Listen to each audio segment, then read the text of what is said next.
Voices serves as the megaphone for individuals who have endured transformational change.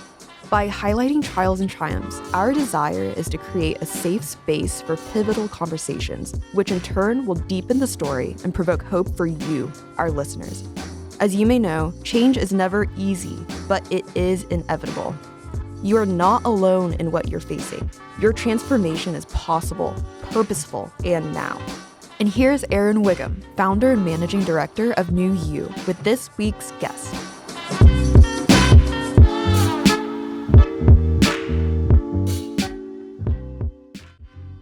Welcome to another edition of New Voices. We are so glad to have you today. My name is Aaron Wiggum, and I'm the managing director of New You, as well as the host of New Voices. Of course, New Voices serves as a megaphone for individuals who have endured transformational and pivotal experiences. We have a wonderful conversation planned for you today. This brother right here, he brings so much insight. And I'll just give you a little bit of my interaction with him. About a year ago, maybe 18 months ago, we were walking through, I was going through some brand strategy, right? Actually for my church. And when I tell you, I had this very grandiose epiphany that happened in one conversation with this guy right here. I'm telling you, he's electric, y'all. Boogie, woogie, woogie. And he walked me through this whole marketing and branding strategy, and it just brought so many things to light. And then we circled back this year. We're about to do some work here now, and we have some stuff that's on the table. And I'm really excited to see him step out into his own and to see his voice come to light in the community and afar. But this guy, he's a man of integrity. He is a man who truly does what he says. He lives what he preaches. And I'm so grateful to him for the insight that he provides, not just to me, but to the community at large. He might not know it, but he is the standard. He is the standard when you talk about the Tulsa region. Many of people, when you bring up his name, a smile comes to their face, because of the integrity and the way that he lives his life. And so really excited to have this conversation with none other than the one and only Ramond Walker. Welcome, Ramond. Man, it is an honor. It is an honor. It is an honor. I'm just going to let y'all know something about Aaron. Aaron is a Swiss Army knife. I met Aaron when he just recently moved to Tulsa. And when I tell you, I've never seen someone make so much impact in so little time in a community. It is absolutely incredible. And so I want to say thank you to you because, I mean, you came here and you could have done a million other things. But the fact that you decided to want to create impact within this community and transform the lives of so many people and to do it in such a short period of time, I just want to commend you for your effort here. And because of the work, I hear about your name everywhere I go now. Wow. When I'm talking to clients, your name comes up. When I'm talking to friends, your name comes up. And that goes to show you the fruit of the impact and the legacy that you're leaving. And I just want to commend you for that. So thank you so much for the introduction, but I want to give it back to you as well to say thank you for the work that you're doing. I appreciate that, brother. No problem. Thank you. And if you're hearing my name in the streets, it's all because of the work of Lydia. Yeah. It's not my work. I'm telling you. But I appreciate that, man. No all glory to God, honestly. No problem. It's a privilege to be. I was just telling my team, we have our Monday morning call. Yeah. And I was just telling them that we open every Monday morning meeting with gratitude and with appreciation. Yeah. And so we go around and each of us talk about what we appreciate or what we're grateful for. And mine today was that I was entrusted with this vision. Wow. And that this vision is yielding fruit. Yeah. And that fruit is now becoming exponential. Right. And that is, I don't take that for granted or lightly. Yeah. And so it's a pleasure and an honor to serve here in Tulsa and abroad as we continue to grow. So I appreciate that. I love it. Thank you, man. Yeah, for sure. So we ain't here to talk about me. We're here to talk about you. Okay. All right. Let's do it. Let's do it. So let's get into the Ramond Walker story. You can start it wherever you like, but I would love to hear from your perspective.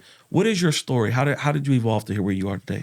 Yeah, so my entire life, I really desired to really want to make impact. Okay. But I didn't know what that meant growing up. So I was raised by a single mom. I'm from Memphis, Tennessee. Okay. I was born in St. Louis, raised in Memphis. I like to say that I was raised in between 3 project homes on either side of my school, Okay. either side of my neighborhood. Got it. And my mom did everything she could to take care of my sister and I. So that means that you know good barbecue. No, I don't, because I never got into barbecue in Memphis. What? I didn't even know Memphis was a barbecue town until I became an adult. Wow. Because I was raised on the south side of Memphis, and I was raised by a black woman. And so the only thing I knew was soul food, Okay. collard greens, Yes. dressing, and chicken. Okay. And I didn't know much about barbecue and the landscape of barbecue in Memphis. Wow. So Okay. I didn't know much about that until it wasn't until I became an adult. I left Memphis. And then I came back that I realized that Memphis was a barbecue city, Got it. which was hilarious, and Okay. I didn't even realize that. And I was down the street from one of the biggest barbecue from Interstate Barbecue. Wow. I lived down the street from them. I didn't even know they were a big deal until I left Memphis. Got it. Okay. But growing up, though, my mom always tried to instill values in us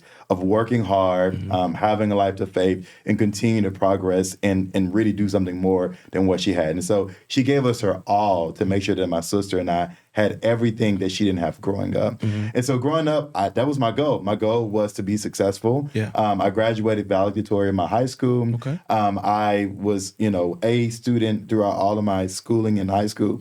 And when I graduated, I ended up realizing that I didn't know who I was and what I wanted to do. Yeah. And so because I suffered a lot of rejection, I had a lot of personal rejection and a personal mindset issues growing up. I was homeless 3 months later on the street trying to figure out what I wanted to do in my life, right?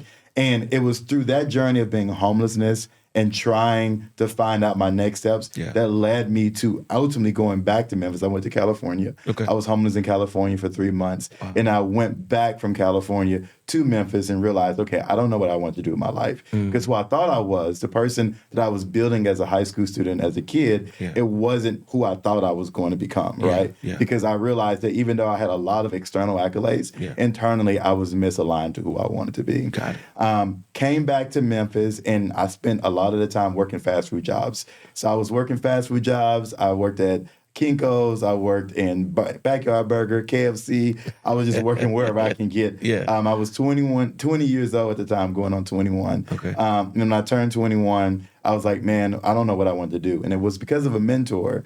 A mentor asked me, what do I want to do in my life? And I knew I really wanted to go to college. And I knew specifically I wanted to go to a Christian college because my mom never could afford to send me to one. And they's like, well, you're going to go to college. And I was like, well, no, I'm not. This is all I have. All I have is like just what I'm doing right now. All I have is working at KFC, doing these copies at Kinko's, and all I have is the experiences I have up to this moment because I didn't see anything better for myself at the time. I didn't see a vision for myself better than what I wanted to do. And so from there, I said, you know what? I really want to go to college, but I don't think you could go. And she told me, she's like, you're going to go to college. And so this mentor, literally, she became my godmother. And she really made sure to encourage me to not only get to college, but she gave me and helped me get all the resources I need to get to college. And that college ended up being in Tulsa. And so I came to Tulsa with $200 to my name and a basket of clothes. And that was all I had. Wow. I had never lived on my own until I came to Tulsa. Wow. I came to Tulsa. I went to ORU, and that became my home for the 4 years that I was there. Got it. And it became completely life-changing for me. And that's what started me on my trajectory of really wanting to start my career and build my career from there. I graduated from college. I ended up working for 2 creative agencies, and then I worked in teaching. I taught education for 5 years. And during that time, I realized that as I was working for these agencies, I wanted to do more than just actually create impact with people's projects. I wanted to create impact with people's purpose because I was doing a lot of work for people, giving them great design, giving them great marketing campaigns, helping them create their logos. But I realized they didn't have purpose or strategy or alignment to ensure the impact they wanted to make was actually happening in the lives of the people they wanted to impact. And that's what made me pivot from doing just design work to actually going into doing teaching and helping doing facilitation and training. Got it. That led me into doing college education. I taught that for 5 years. I taught over 2,000 students how to really navigate their career and really get into their own personal alignment with their personal brands, with their career trajectory. And that inspired me so much. And in between that, I started a company called Dream Start. Okay. Because I saw a need in the community to actually want to take the stuff that I was learning while I was teaching, as well as the stuff that I was learning doing people's projects, and pivot that until helping people start their businesses, especially people who are minorities. When I did that, that became the catalyst for me to wanting to transform people's lives. Because I realized that for the first time, I got a chance to speak at my own conference, and it transformed everything what I want to do for my career. Wow. And that's what got me started to what I'm doing today. Wow, man. Thank you for sharing that. No problem. Well, look, I'm going to delve back into that for a little bit, though. So you're moving around. You said 3 different projects. Yeah. Right? How did you find stability? Yeah. Okay. Yeah. In tumultuous waters, in places of ambiguity. Yeah. How did you find stability? You know, one of the things I realized is that the core of who you are doesn't change. Your values may become adaptable and grow, right? But the core of who you are, does not change. Yeah. I have a 2-year-old, and I'm seeing it even with him as a kid. Yeah.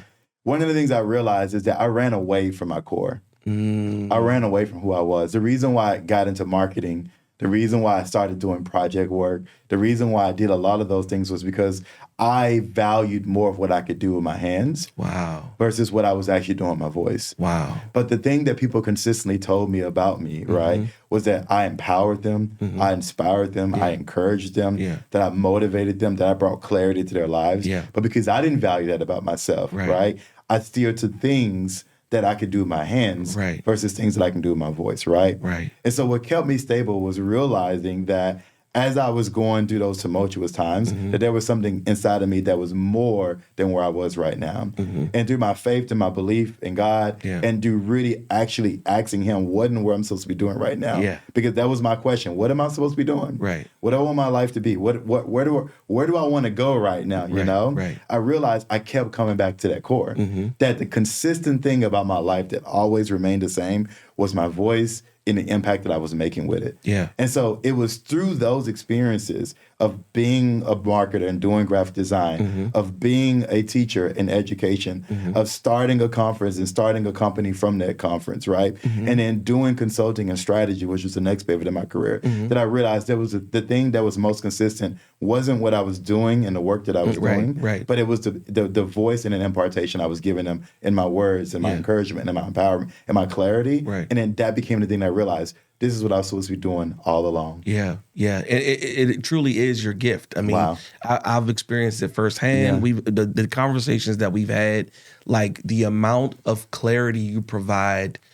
And I'm a pretty like black or white type of person. You know what I mean? Like it is or it ain't, right? Like you can't be kind of pregnant. You are or you're not, right? And so I'm looking for the baseline, and then even with having a baseline understanding of something, you provide even more clarity than that. To say like this is the answer, but in addition to the answer, like here are the factors that go into that answer, right? And so it's definitely a knack that you have and a gift. So when you're thinking about, let's talk about navigating the ebbs and flows of valedictorian to homeless. Okay, in a short span. What all goes into that cake that was baked there from valedictorian on top of the mountain to here you are, you're homeless.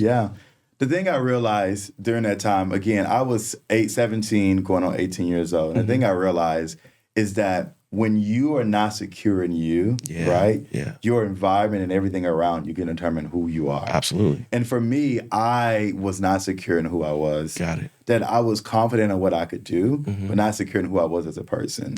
And so in my quest to try to figure out what I wanted to do, right, the type of person I was supposed to be, the type of people I was supposed to be around, that led me to truly trying to figure out like what I'm. So I literally said, you know what, I end up getting on the Greyhound bus, dropping everything off, and going to California, right, to try to figure out who I was, what I wanted, what those things were, right.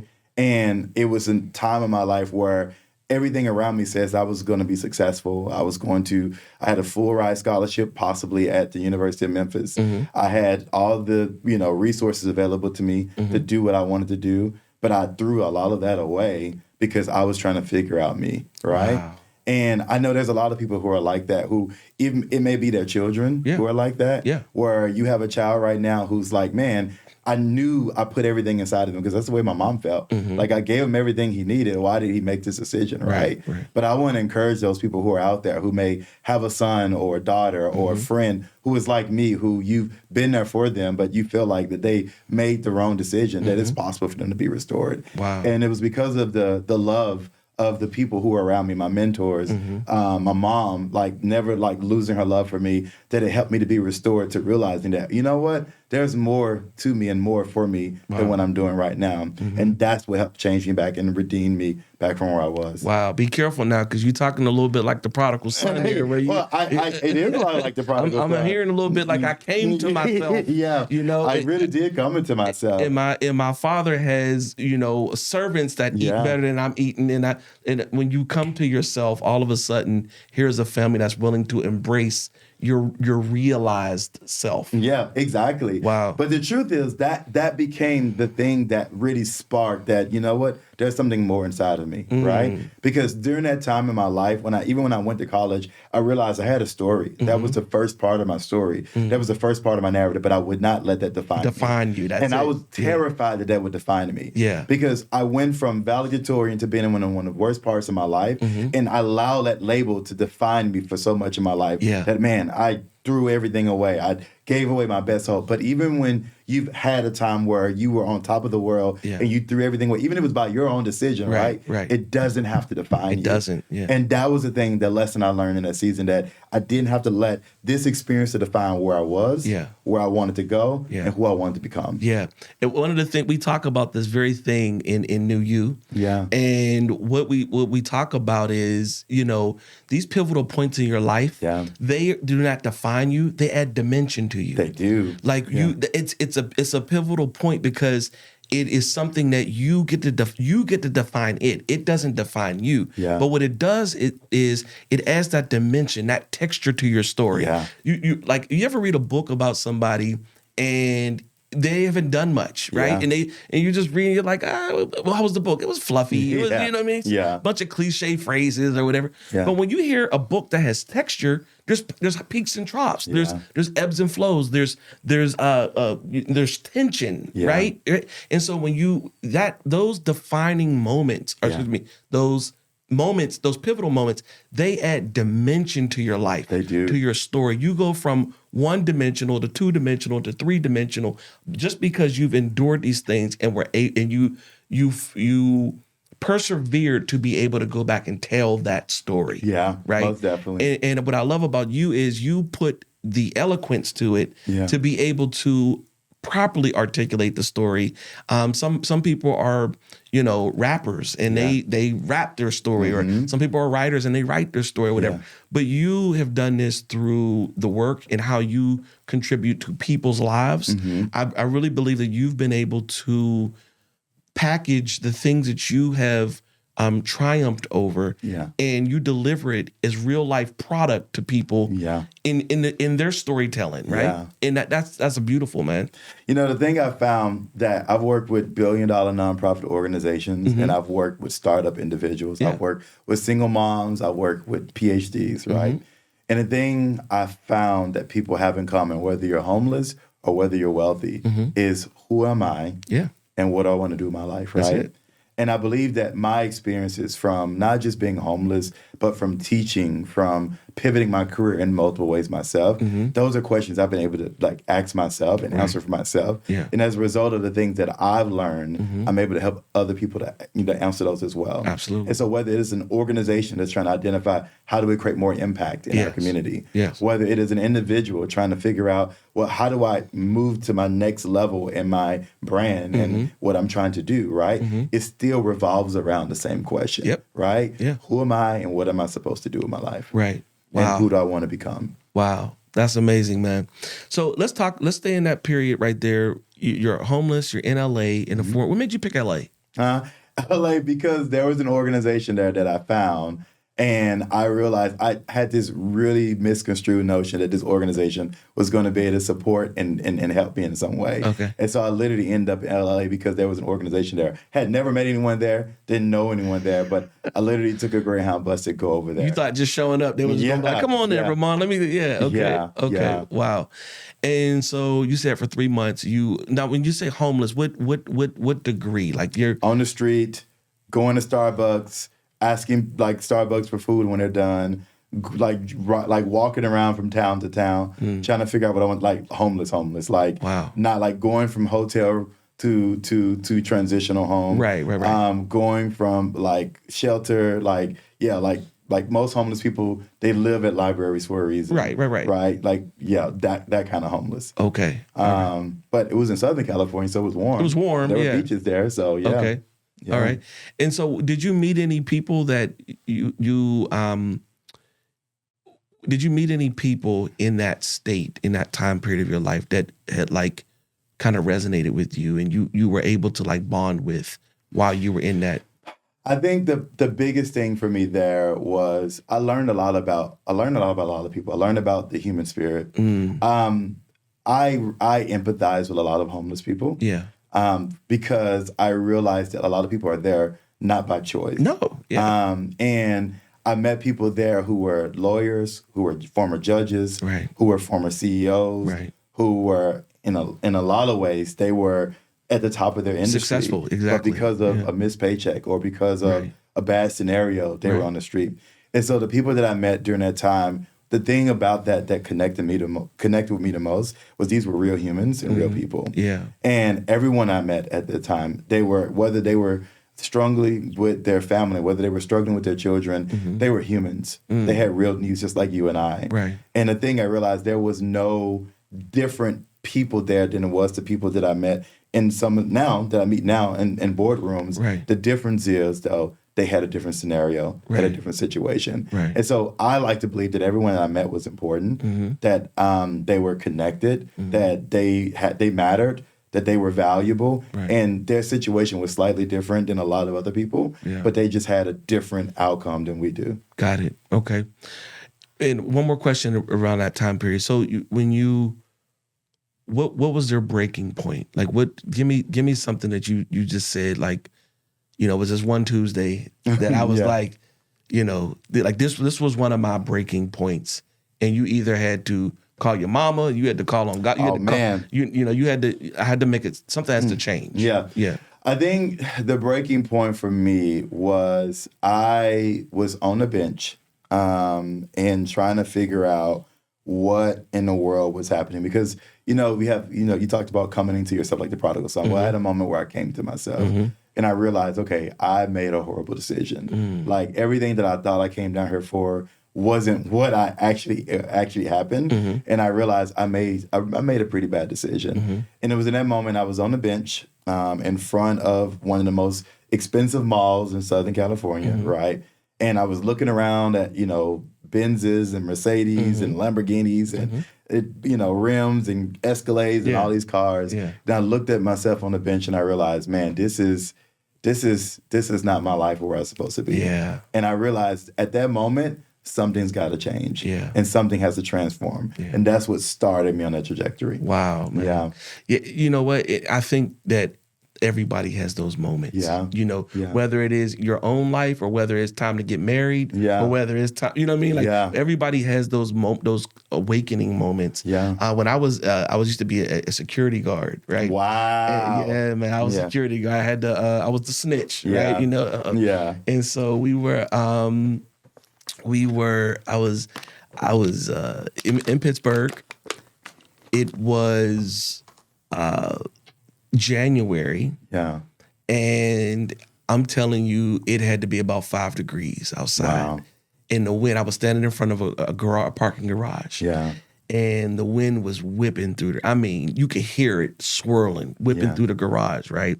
And I have on, those like Russian hats that had the fur, and they had the flaps on. So I have one of those hats on, one of those guards. And I'm standing in front of the thing, and I'm like teeth chattering cold, and I'm watching cars coming. It's a Saturday morning. It's 5 a.m. It's about 5 degrees. Yeah. Okay. And I said, this ain't my life. Yeah. You know what I mean? I had a job. I had, I had a girlfriend. I had all the things that I would have had at 21 or whatever, right? Yeah. This ain't my life. Yeah. This ain't about to be my story, right? And I came to myself. Yeah. And all of a sudden, I quit about 2 weeks later. Wow. And about 2 months later, I was enrolled to get my bachelor's degree. Wow. And I went on and got my degree in finance, Yeah. right? And it totally changed my life. Yeah. But it took that one January morning, 5 a.m., to be standing at a freezing cold parking garage, and for me to come to myself and realize, like, and that's nothing to say anything about people who work in that industry. This is my story. That was not going to be my story, right? Yeah. And so we all have those moments though where we. And as mentioned, I tell many of these stories in New You when I'm helping people navigate their story, right? And so we all have these moments that are very, they're nurturing moments where they almost like just guide your next decision. Like there's more in you. There's something else you have to do, right? Yeah. So that's good. So you get your degree from ORU in what? Design. Graphic design. Yeah. Okay, cool. And you go on to start in these creative studios. Yeah. So I started off working as a art director for a creative agency in a magazine. My dream job, which was hilarious, was to always work for a magazine. Okay. And my first job out of college was working for a magazine. Okay. And it started off as a pretty big team, and then it got downsized a lot when I started working there. Okay. So by the time I started working there, like a year later, it was just me and the owner, and we designed, we produced, we published, we sold, and we delivered the magazine by ourselves, right? Wow. I learned a lot, and that became my first business mentor. Okay. Shout out to Tom McLeod, where he really supported me and showed me the ropes, not just in business, but what it means to actually run a business and produce a business and create it, right? Yeah. And so during that time while I was working for the magazine and doing a magazine, that was my first foray into realizing my entire life up until then was I wanted to start a creative agency. Like I want to do this creative agency. I want to, build this big agency where I do these, amazing brands. Right. And I realized working with him and then working for another agency after him that's not what I want to do in my life. Because during that time I realized that it was fun, creating projects and designing projects for people. But like I said before, what I really wanted to do was impact people. The people, and I truly saw that I wasn't making the kind of impact on people's lives that I truly desired to. And that's what made me start Dream Start at the time and start the conference, because I wanted to make greater impact. But that's what got me started with that. Wow. Okay. And so when you think about your evolution as a man, okay, and then you can answer this personally or professionally. Yeah. When you think about your evolution, what are some things that you feel like, if I would have leaned in more here, man, you sure you ready for this? If I would have just took another step here, this could have really led me down this path, good or bad. Yeah. Right. Let's walk through that for a minute. I believe there are 5 pivots every single human has to make. Okay. And I believe had I made these pivots a lot sooner, it would have helped grow me as a man. So the first pivot is pivot of purpose. Okay. I believe that every individual has to be aligned with their purpose. And the way I define purpose isn't what you do, right? It's who you're becoming. Yeah. It's a journey to who you're becoming. And so for me, one of the things I wish I would have done a lot better and a lot faster was become a lot clearer to who I wanted to become, not just what I was doing. I realized I was trying to be more of a human doing than a human being, right? Yes, and the person that you're becoming is a person who you're becoming, who you're being. Yeah. And so that's the first thing, that become really aligned with my values and who I want to become. The second thing is really get clear about the people I want to impact. The second pivot you have to make is a pivot to people. Who are the people you're called to impact? Yeah. I realized that I spent so much of my life trying to figure out all the things I wanted to do and the people I wanted to work with. But had I been very intentional about, I know within my heart who I'm supposed to impact, and really own that part of me, right? It would have changed everything about me and changed everything about what I was able to do in my life, right? And then I'm stopped with 3 because I can keep going with the whole 5. Okay. But the third one I would say is I would have pivoted myself to the passion that I had inside of me, right? I think so much in my life, I let other people determine who I was and what I wanted to do. Yeah. Ramond, you'd be great for this. I allowed my gifts to determine who I was and what I wanted to be, and not who I knew the core was, right? And I think had I really aligned myself to that passion, it would have changed the trajectory of what I was doing, right? But I will say this, right? I don't regret any of those things. Yeah. I don't regret any of that journey, right? I think because of that, my wife has been a huge part in helping restore a lot of those parts of things. Yeah. A lot of those parts of me that I kind of forgotten about, those things I avoided, right? My wife has completely transformed and impacted my life in so many ways. And I will say the greatest thing I've learned now is just to listen to your wife. Listen to your wife, because when you listen to her, she helps transform everything about your life in the process. But I think had I made those pivots sooner, had I been a lot more, not just authentic, but clear and confident and who I knew I was supposed to be, it would have changed the trajectory where I was going. Right. Because I allowed my own, insecurities, my own lack of confidence, my own fear, my own, fear of messing up to really distract me from truly owning the person that I was and the person I was becoming. So real quick, what is your purpose? What is your purpose? Who are your people? What is your passion?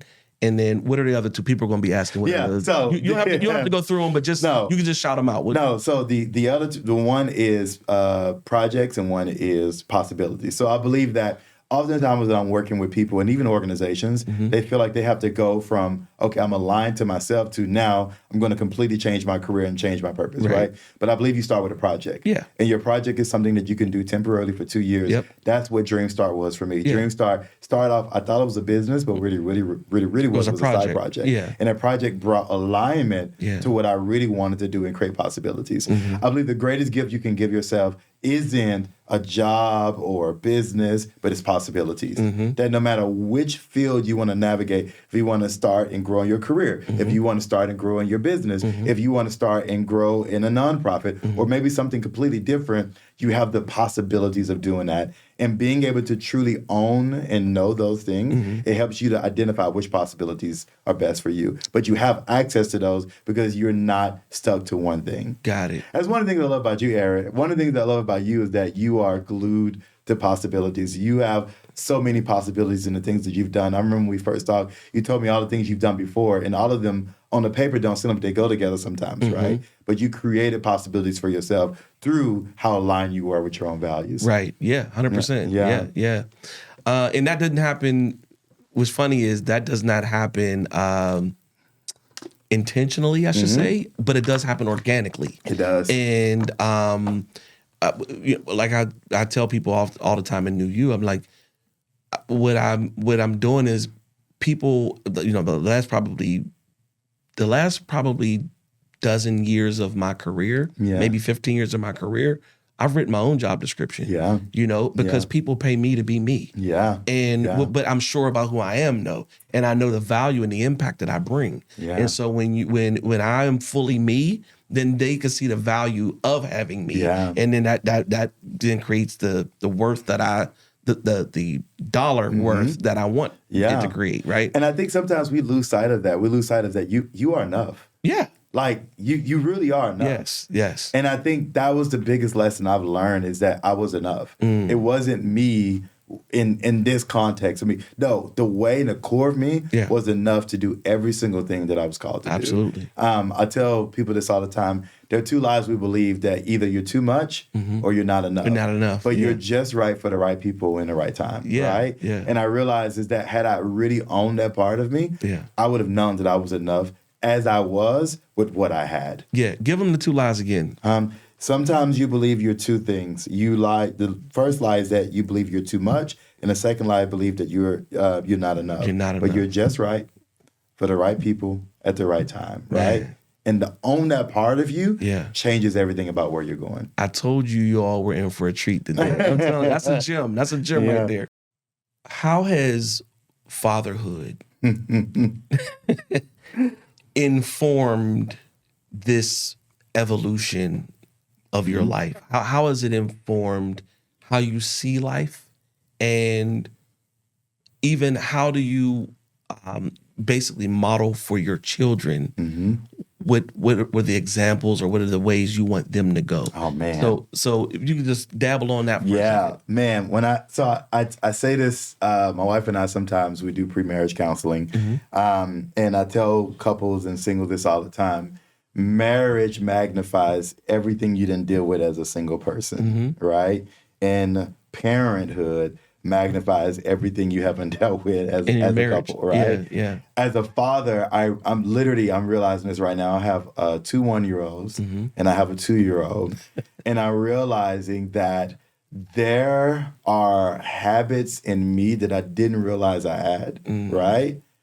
Because I never had them pulled on. I was talking to someone recently, and they said there's even like brain science says there's a specific area of your brain that's not even accessed until you have children. Wow. And so I realized there are parts of me that are now being accessed for the first time as a result of being a father. And so the thing that fatherhood has taught me is, number one, the power of not just consistency, right? Being consistent in a way you relate to your children, being consistent in how intentional you are, being consistent in the way that you are not only edifying them, but you are present with them, right? Yeah. But it also has shown me the power of presence. Yeah. I used to think that the quality of time was most important for children at this age, right? But the thing I'm learning, and this is something that I've learned that other studies have shown, is that toddlers specifically, it's not just the quality of time, it's the quantity of time that really sets the difference in their mind. Yeah. And so for me, I'm learning what it means to truly not only give quality of time, but quantity of time and being present in their lives. And it's bringing up a side of me because I'm the person that's like, all right, let's do this. I got to do this. I got to do this. I got to do this. Let's make these things happen. Yeah. And I'm realizing that children are helping me to slow down. Slow it down. Yeah. Slow down, be present, be intentional, and truly create impact in their lives. The other thing I'm learning is that, man, there's so many things you don't realize your children get from you. It's not even, it's the small things, like the fact that my son, when he eats, he crosses his legs. The fact that my daughter, right, she can get on 10 and she has like a super amount of energy like I do, right? That my other son, he's the twin, the younger twin, he walks like me with his toes out when he walks, right? And I realized, man, there are parts of my DNA they have inside of them they didn't ask for. They didn't ask for it. But I have to steward what's inside of them. Wow, that's and good. that changed everything for me because I realized there are things that they got that they didn't ask for. Let me not give them anything that I actually can, right? That may not be something they ask for as well. Yeah. And so I'm learning to be far more present and a lot more intentional with them. Yeah. One of the things I heard Pastor Mike Todd say at one point was what's not transformed is transferred. Yeah. Right? And so being able to do that inner work, right, and deal with it within yourself, so that you actually can give them the good stuff, right, and get rid of the bad stuff. It dies with you, man. And that's why alignment is so important because if you're not aligned to what those parts are about you before you have children, then whatever you didn't deal with is going to be like literally magnified when you do have children. So with having my son, with having my daughter, with having my other son, and having 3 at the same time, I'm learning a lot about me and how that's challenging me to become even stronger and grow as not just a dad, but as a person and individual. I learn more from them than I think I teach them. I think my children right now are some of my biggest educators. And I'm learning a lot what it means to be a good human and what it means to be a solid individual as a result of them. Wow, that's good, man. We're going to do a quick. I ask every guest this question. If you can take us through a period where you didn't know how it was going to work out. Man. You didn't know if it was going to work out. Yeah. But you had to hold on to hope to know that it was going to work out. Yeah. What was that moment for you? Or moments for you could share one or more if you like. And then how did you hold on to hope? I think one of the ones that just come to mind is when I was graduating from college, top of my class, great. It was amazing, transformative experience. I had no idea what I was going to do. I had applied to jobs all over this country, and I was struggling with, no one called me back. No one, offered me a job, and I was struggling with what I was going to do, right? And there have been moments in my life where I didn't know what the next steps were going to be.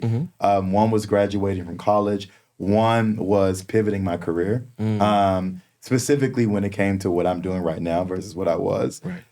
I knew, like I said before, that I knew a part of me was supposed to be using my voice more than my hands, but that was scary because I was comfortable with marketing. Yeah. I was comfortable with all these other things that I was doing. The thing I realized in those moments that kept me consistent was looking at birds, right? One of the things I realized is one of my favorite scriptures, Matthew 6:33, is that there are certain animals we don't determine, we don't notice. We notice that don't worry about anything, right? Birds don't worry about how they're going to eat, right? Ants don't worry about where they're going to get their next meal.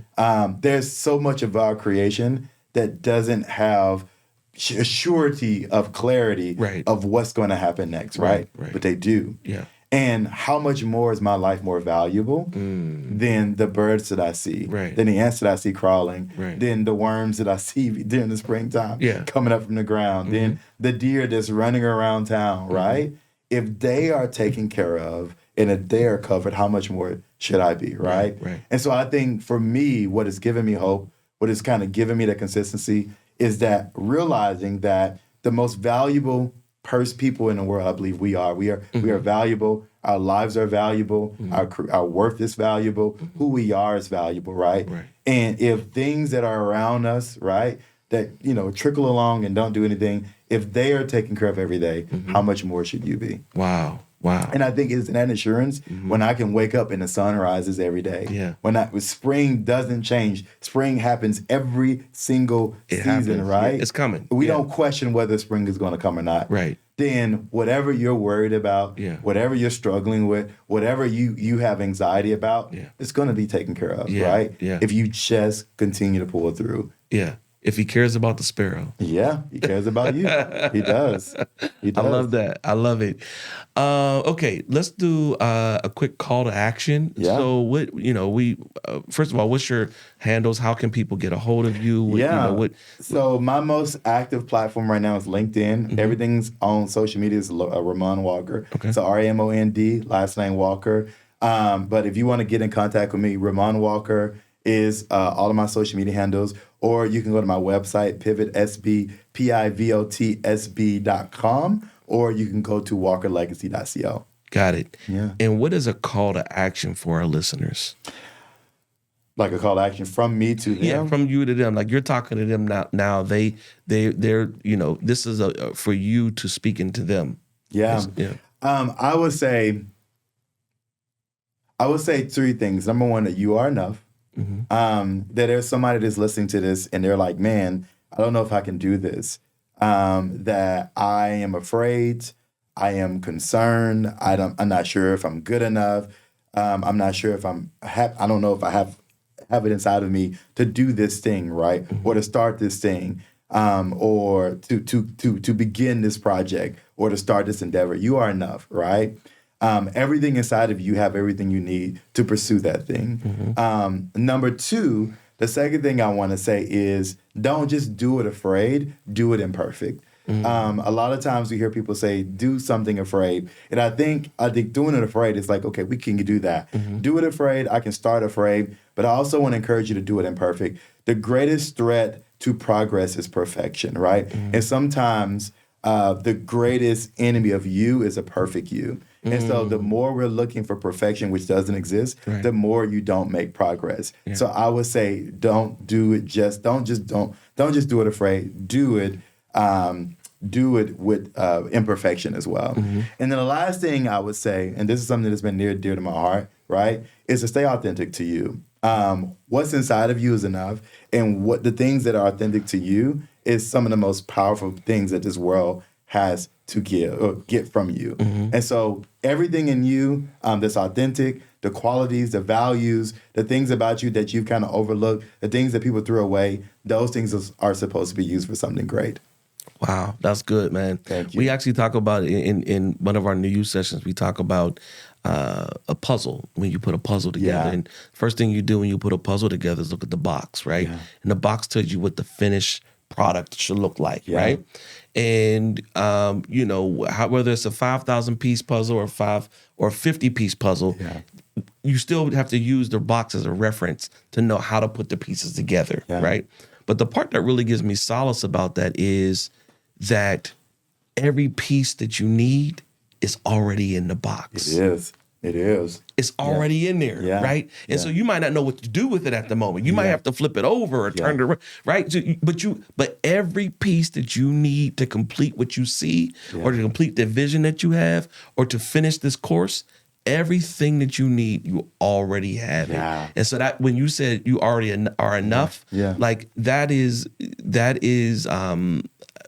I want people to hear that emphatically, like to hear that in your bones, like you are enough. It doesn't mean that you shouldn't be better, that you shouldn't work to get better every day and to pick up skills and talents, but those are additions. It's like adding icing to the cake or sprinkles or whatever. Like, but the cake is the cake. And everything that you need, you already have it. Yeah, you do. You already have it. I mean, when you think about a seed, there's an oak tree in the seed. In that acorn. And that's everything inside of that acorn is there to create an oak tree. The same thing applies to you. Exactly. It may need some watering. It may need to be planted. It may need some cultivation, but you have everything you need. You have everything. The last thing I would say, I know you didn't ask me this. No, it's okay. Go ahead. I would say one more thing is the worst thing you do for yourself is compare yourself to someone else. Oh, yeah. Oftentimes we judge our behind the scenes to everyone else's highlight reels. And so much of my life, I put myself behind because I compared myself to someone else who I thought was doing it better. But then I end up working with some of these people. I end up talking to some of these people and I realized they have the same issues. They had not only the same issues, right? But what they were doing was far different than what I was. And I realized in that I didn't have anything to worry about, right? So don't just stop comparing yourself with other people, right? Stay in your lane and lean into the lane that you have. Yeah, that's good, man. This has been wonderful. Thank you so much for your time. Thank you so much. Absolutely. Well, you guys heard, I told you in for a treat. This was truly a wonderful conversation. Please make sure you follow us on social media, Instagram, LinkedIn, and Facebook. Also follow New You. You can sign up if you would like to take the program. It is newutulsa.com. And then on social media, we're New You Unlimited. All right. And so please take a moment to follow, listen, like, and share. Thanks so much for having us and for joining us today. Have a good one. Thank you. Thank you for listening to this episode of New Voices. Visit our website at www.newuunlimited.com. That is NEWU Unlimited.com. Follow us on social media at New You Unlimited on Instagram, Facebook, and LinkedIn. And a special thank you to our producer, Jesse Ulrich. If you're looking for self-improvement, join our programs for personal and professional development. New You is a way for diverse talent to imagine, discover, and actualize a 2.0 version of yourself. Bring your future into focus.